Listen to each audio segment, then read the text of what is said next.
अरे बेटा, तुमने तो ये पूछ लिया रामायण खत्म होने के बाद राम किसके पिता, राम के पिता कौन थे। प्रलाप मतलब दुख की वो विशिष्ट अवस्था जिसमें हम दुखी होते हैं, आंसू बहाते हैं, लेकिन साथ साथ कई तरह की बातें जिनको अनर्गल बातें कहा जा सकता है, सही गलत से परे हटकर कुछ ऐसा कि ये क्या बोल रहे हैं। आपने देखा होगा लोगों को गम में दुखी होकर रोते हुए, बिलखते हुए, और वो बहुत कुछ बोलते भी हैं साथ साथ, उसको कहा जाता है प्रलाप। आप ये समझ लें कि अगर दुख ये है पहली सीढ़ी, तो ये विलाप है और ये प्रलाप है। अगली स्थिति अपने दुख की, एक सामान्य दुख होता है, इंसान दुखी है, बोल ही नहीं, बता ही नहीं रहा किसी को, वो दुखी है। बस एक ऐसा दुखी है कि जिसके चेहरे से देखकर लगता है कि हाँ ये दुखी है। एक उससे ऊपर का जो आंसू बहाता है, हाँ दुखी है। उससे भी ऊपर का आंसू बहाने के साथ साथ कुछ कुछ बोल भी रहा है, हाँ विलाप। और उससे भी ऊपर का प्रलाप, दुख की वो भीषण स्थिति जिसमें उस व्यक्ति को अगर संभाला ना जाए तो हो सकता है वो भी कोई कदम उठा लेता है, वो प्रलाप की स्थिति कही जा सकती है। तो ये अलग अलग स्टेज है दुख की। तो हम बात करें रामचरितमानस के लंका कांड से उद्धृत विषय, हमारे यहाँ पर जिसको लिखा गया है लक्ष्मण मूर्छा और राम का मिलन। विषय बहुत स्पष्ट है, लक्ष्मण का मूर्छित हो जाना और उस मूर्छा की स्थिति में राम का विलाप, राम का दुख किस प्रकार वो प्रकट करते हैं और कैसे पता लगता है कि उस समय में या अयोध्या में या राम के चरित्र में अपने पारिवारिक संबंधों के प्रति प्रेम भाव कितना है और कितना गहरा है। ये सारे प्रश्न यहाँ पर दिखाई देते हैं। तो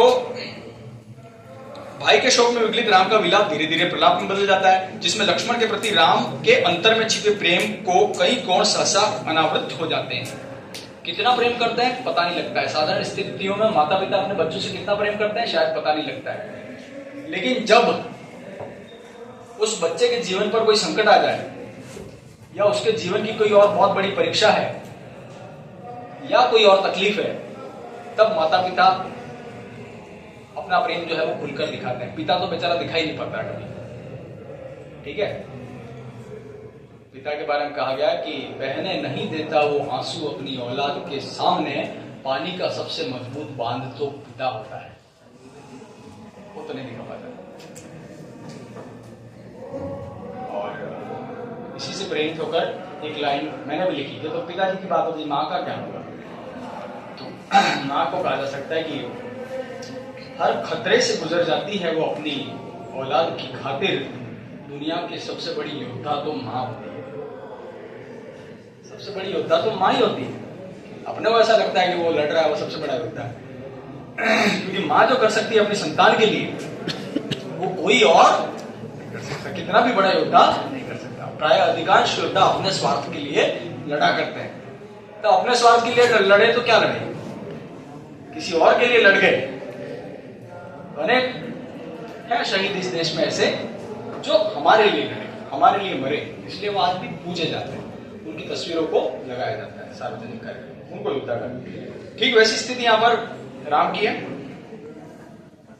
यह प्रसंग ईश्वरीय राम का पूरी तरह से मानवीकरण कर देता है। ईश्वरीय राम का मानवीकरण कर देता है। मानवीकरण एक अलंकार है, मानवीकरण आपके पाठ्यक्रम में शामिल भी है, शायद देखा आपने, क्या आपके वर्तमान सिलेबस में है मानवीकरण अलंकार? नहीं है। मानवीकरण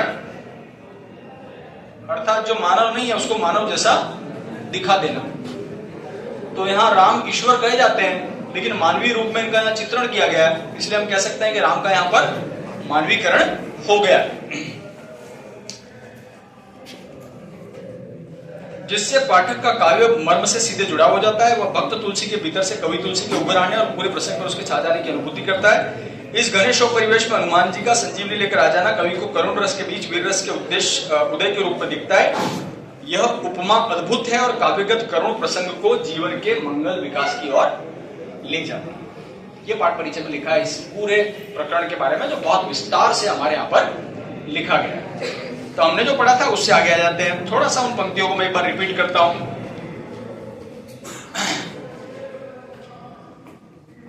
मनुज अनुसारी अर्ध राति गई कपि नहीं आए हो, राम उठाए अनुज गुर लाए हो, सकोन सुख दुखित देखी मोहि काहू, बंधु सदा तब मृदुल स्वभाव, मम हित लागी तजेव पितु माता, सहेव विपिन हिम आतप पाता।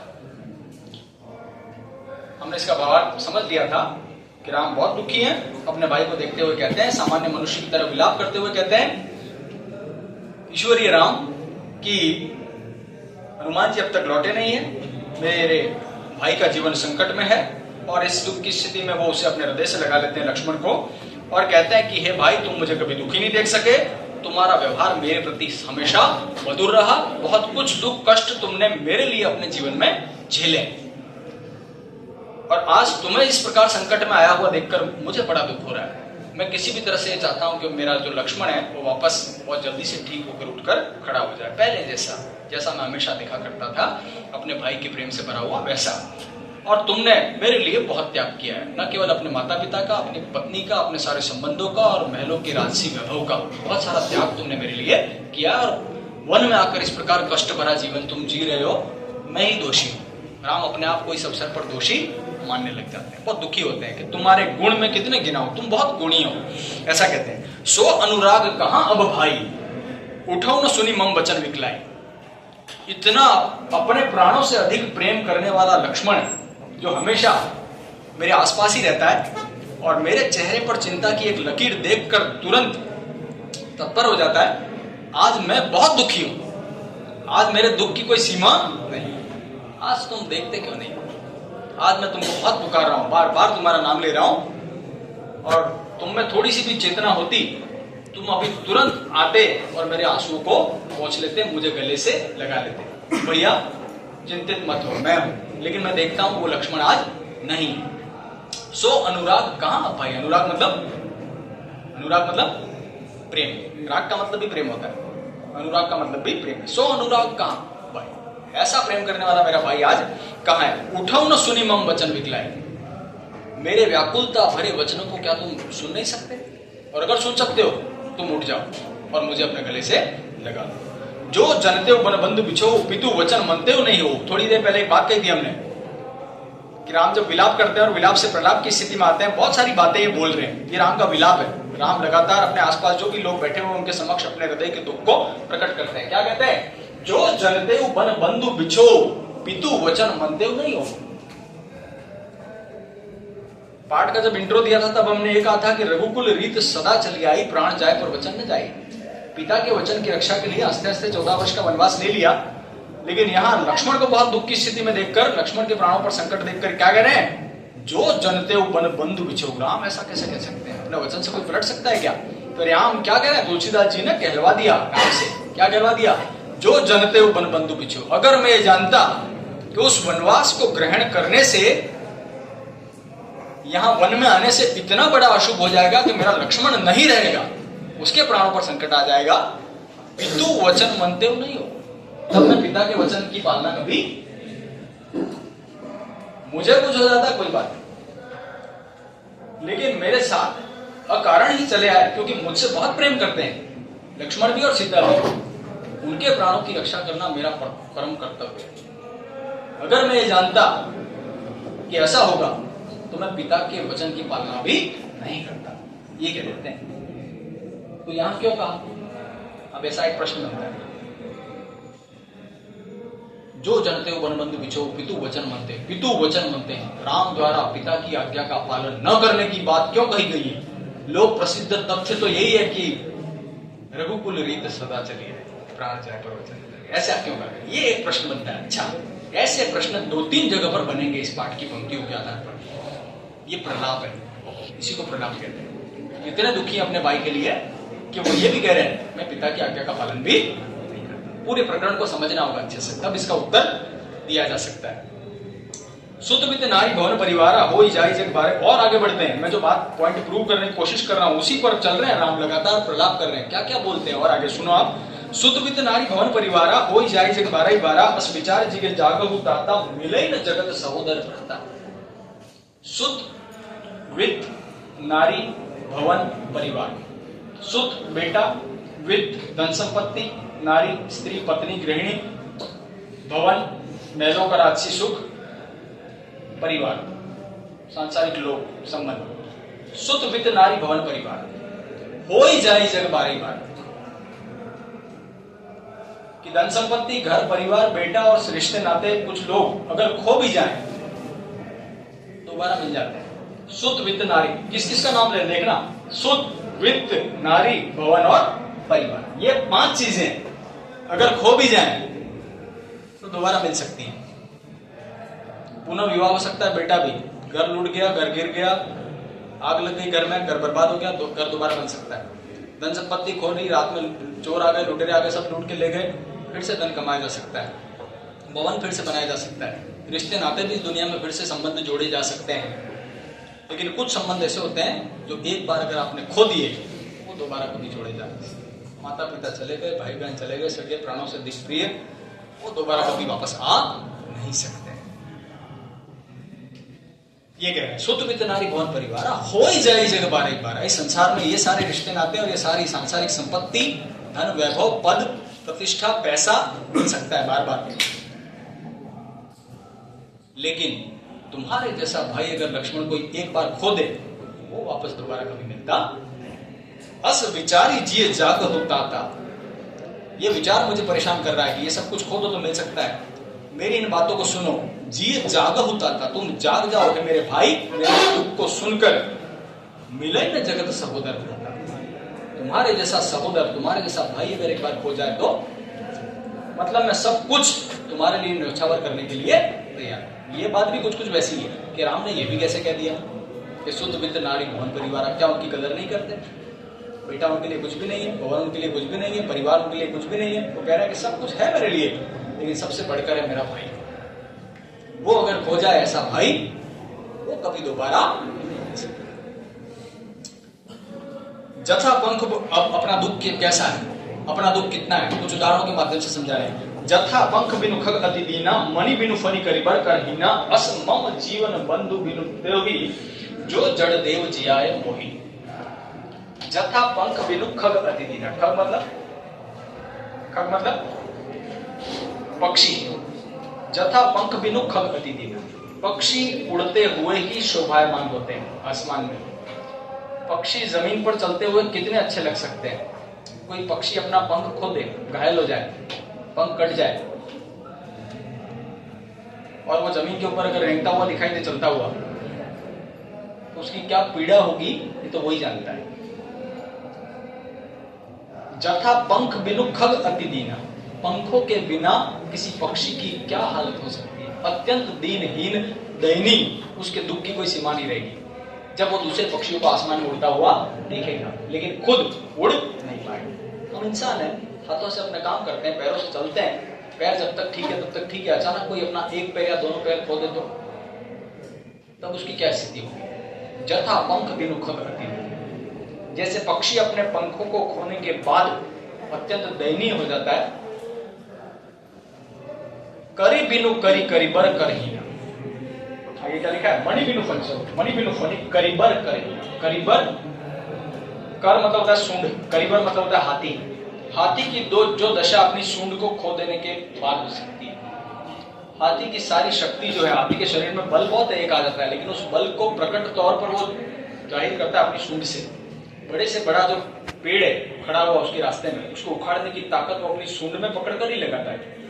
लेकिन वो सूंड अगर कट जाए, वो सूंड न रहे, तो हाथी की शक्ति भी आधी या बहुत कम हो जाती है। जथा पंख बिनु खग अति दीना, पक्षियों के बिना, पंखों के बिना पक्षी का कोई महत्व रह नहीं जाता है। सूंड खो दे तो हाथी की भी वही स्थिति हो जाती है। मणि बिनु फणी, फणी मतलब नाग, एक ऐसा नाग होता है इसके पास कहा जाता है कि मणि, द अल्टीमेट पावर। मणि का मतलब होता है नहीं होता है ये रहस्य का विषय, लेकिन अगर है किसी के पास, किसी ऐसा नाग जिसके पास मणि है तो अद्भुत है, सब कुछ है, सारा सांसारिक वैभव संपत्ति सब कुछ उसके पास है। वो अगर उसे छीन जाए सब कुछ छीन गया, क्या रहा। तो इन पशुओं की, इन पक्षियों की ताकत, किसी विशेष गुण जो उनके अंदर है उसमें, वो गुण अगर उनसे छीन लिया जाए तो उनके जीवन का कोई महत्व रहता। ठीक वैसा ही गुण मेरी शक्ति हो तुम, अगर तुम न रहे तो फिर मेरा जीवन भी कोई जीवन नहीं तुम्हारे लिए। राम अपने दुख की तुलना अन्य प्राणियों से करते हैं। तो जथा पंख बिनु खग अति दीना, मणि बिनु फनी करीबर करहीना, अस मम जीवन बंधु बिन तो ही जो जड़ देव जिया है। अस मम जीवन बंधु बिनु तो ही, ऐसा मेरा जीवन होगा है मेरे भाई तुम्हारे बिना, जो जड़ देव जिया है। अगर मेरा दुर्भाग्य तुम्हारे गुजर जाने के बाद भी मुझे जीवित रखे तो ऐसा बदनसीब भाई कोई नहीं होगा जो जीवित है तुम्हारे जैसे भाई को खोकर भी। जैसे वो पक्षी जिंदा है अपने पंखों को खोकर, जैसे वो हाथी जिंदा है अपनी सूंड को खोकर, और जैसे वो नाग जिंदा है अपनी मणि को खोकर। इतना ही दुर्भाग्यशाली जीवन मेरा होगा अगर मैं तुम्हारे जाने के बाद भी जीवित रहा तो। जय हो अवध कवन मुह लाई, नारी हेतु प्रिय भाई गवाई, बरु अबजस सहतेव जगमाही, नारी हानि विशेष क्षति नाही। एक और बात आगे, बरु अबजस सहतेव जगमाही, अपजस अपयश।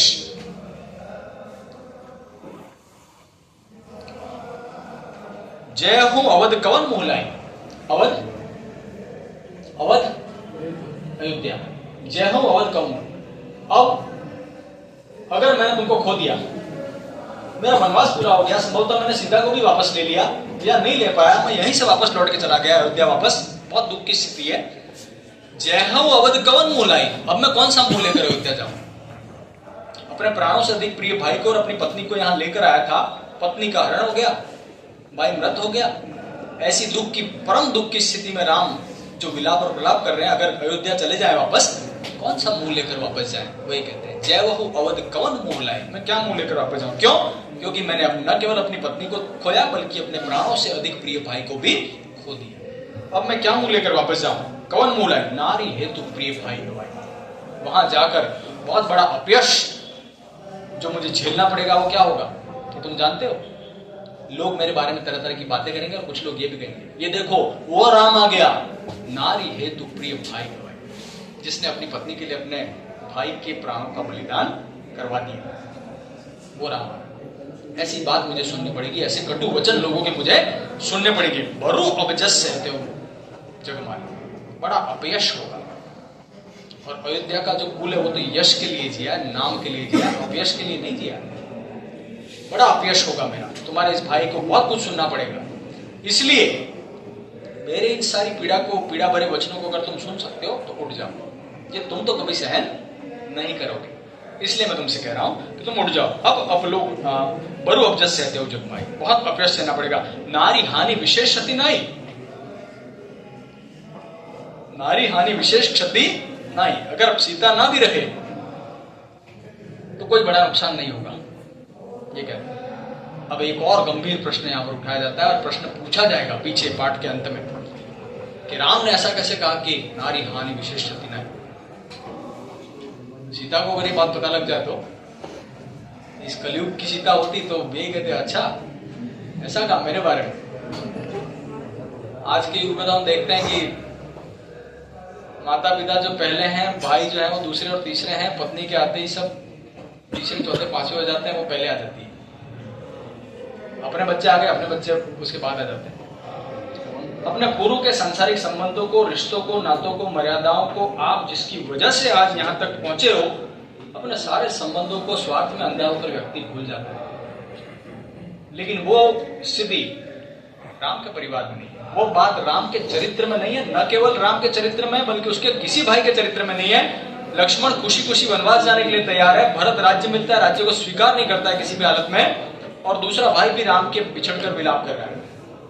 ये वो परिवार है जहां अपने भाइयों का जो कष्ट है वो अपना कष्ट है, और उनकी जो खुशी है वो उनकी खुशी है सबसे बड़ी।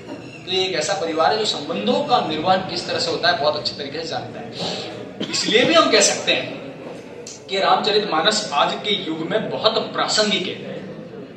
कबीर आज भी प्रासंगिक है, मीरा प्रासंगिक है, तुलसीदास जी भी प्रासंगिक है। क्यों?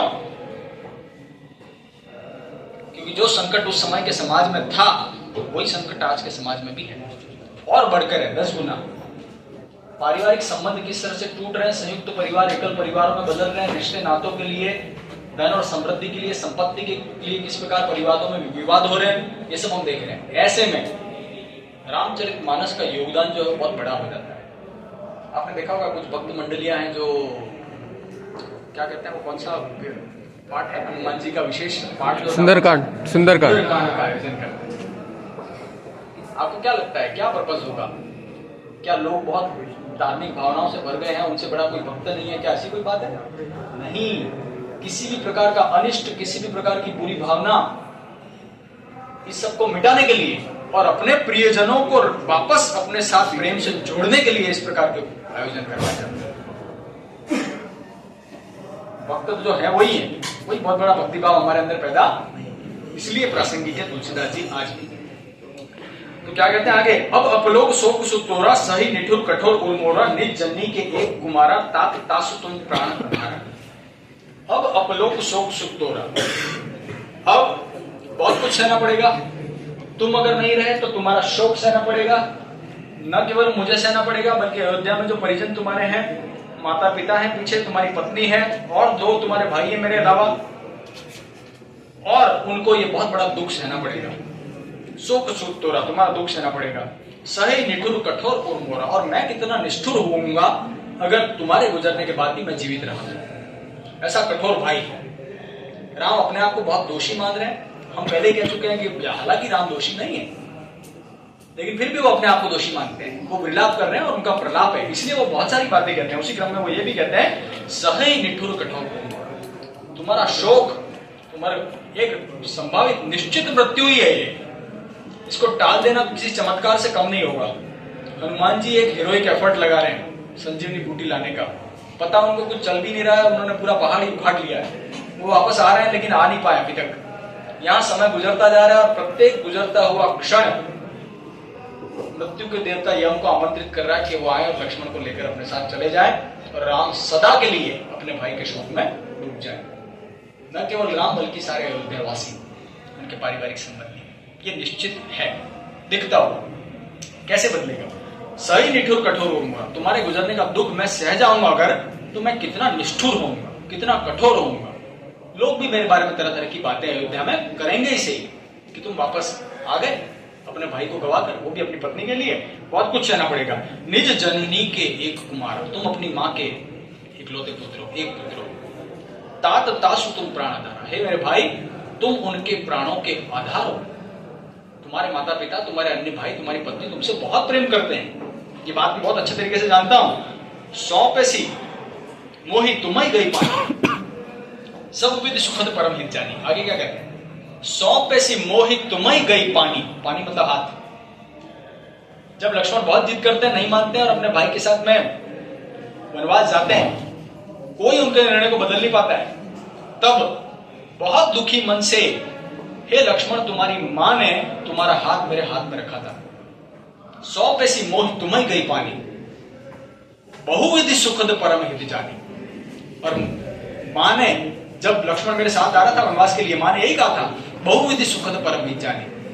हर तरीके से दुखी थी, रोक नहीं पाई, तो कहा हाथ में देते हुए कि हे राम, मैं अपना पुत्र तुमको सौंप रही हूं, ये तुम्हारा भाई है, तुम भी इससे प्रेम करते हो, लेकिन फिर भी मैं ये कह रही हूं कि तुम हो तो फिर मुझे भी लक्ष्मण की कोई चिंता नहीं। ऐसा कहा था तुम्हें। उस मां को मैं अब जाकर वापस क्या जवाब दूं, जिसने इतना भरोसा मेरे ऊपर जताया था? वो भरोसा अब टूट गया, वो भरोसा अब नहीं रहा जब लक्ष्मण नहीं रहे। उत्तर कहां देहु तेउ जाई, उनको वापस जाकर क्या उत्तर दूंगा? उठी कि न मोई सिखाओ भाई, तुम उठकर मुझे बताते नहीं कि तरह तरह के प्रश्न मुझसे पूछे जाएंगे, लोग जब मेरा अपमान करेंगे तब उस अपमान का और उन प्रश्नों का मैं जवाब क्या दूंगा? तुम कुछ उठकर मुझे सिखाओ, बताओ। बहुविधि सोचत सोच विमोचन, स्रवत सलिल राजीव दल लोचन, उमा एक अखंड रघुराई, नरगति मृगत कृपाल दिखाई। बहुविधि सोचत सोच विमोचन, सोच मतलब शोक, विमोचन मतलब चिंता से भरी उस सोच को नष्ट कर देना, संकट मोचक विमोचन।